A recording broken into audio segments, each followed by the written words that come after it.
This is a summary of the book, A Technique for Producing Ideas by James Webb Young. Young was an advertising executive in the 1930s who wanted to understand where ideas came from. Although he was in advertising, his method can be used by all creatives, from artists to scientists and inventors.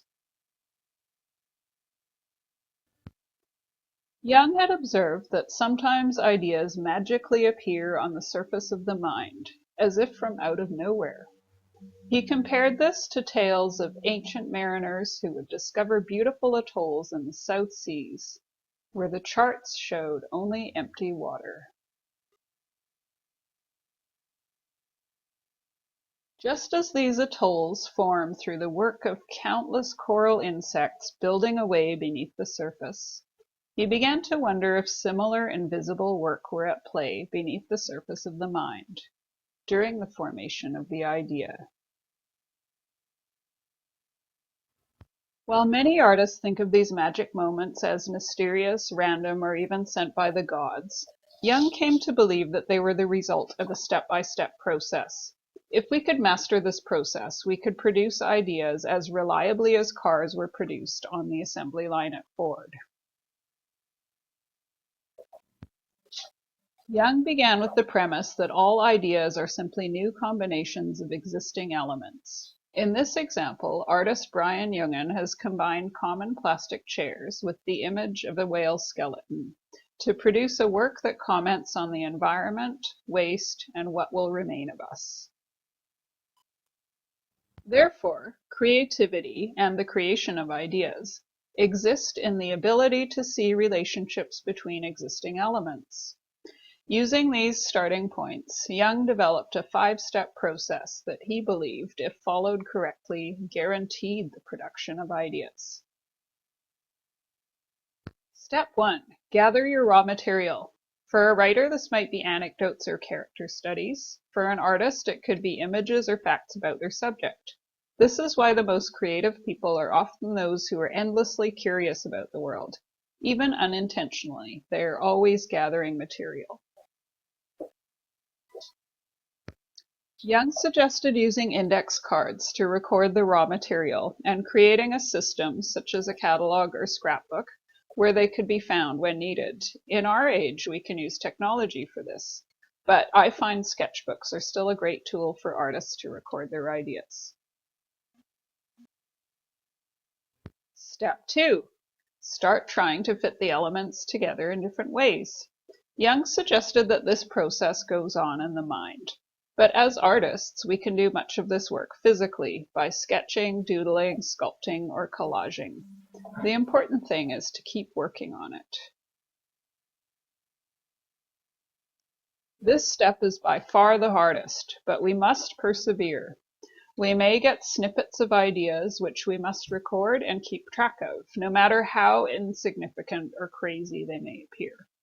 We may get exhausted, but we need to keep working hard at it in order for the method to work. At some point, we will reach a stage where everything is a confusing jumble. We will be completely frustrated with the work, and we may lose hope that the idea will ever come. But we must have faith. This is part of the process, and this confused state is proof that we are now ready for step 3. Step 3 is to take a break from the work. This may seem trivial to some, but in order for the ideas to be produced, it is absolutely essential that we take a step away from the work and allow the mind to rest.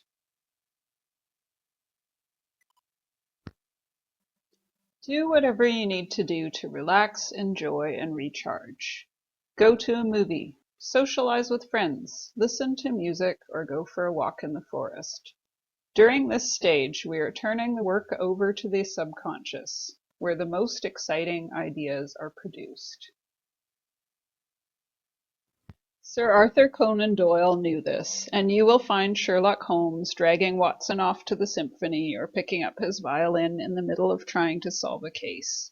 After a period of not thinking about the case, the answer to the mystery would spontaneously appear. Step 4 is the wonderful, mysterious moment of inspiration that all creatives live for. The idea appears in the front of the mind. Philosopher and mathematician Bertrand Russell described it as having walked all over a mountain in the mist until each ridge and valley is separately familiar. And then, from a distance, one suddenly sees the whole mountain in clear and brilliant sunshine. Filmmaker David Lynch has also described this experience.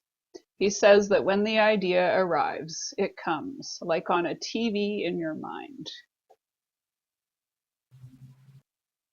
Step 5. Once you have your idea, bring it out into the world. Show it to your peers. Ask for and receive feedback.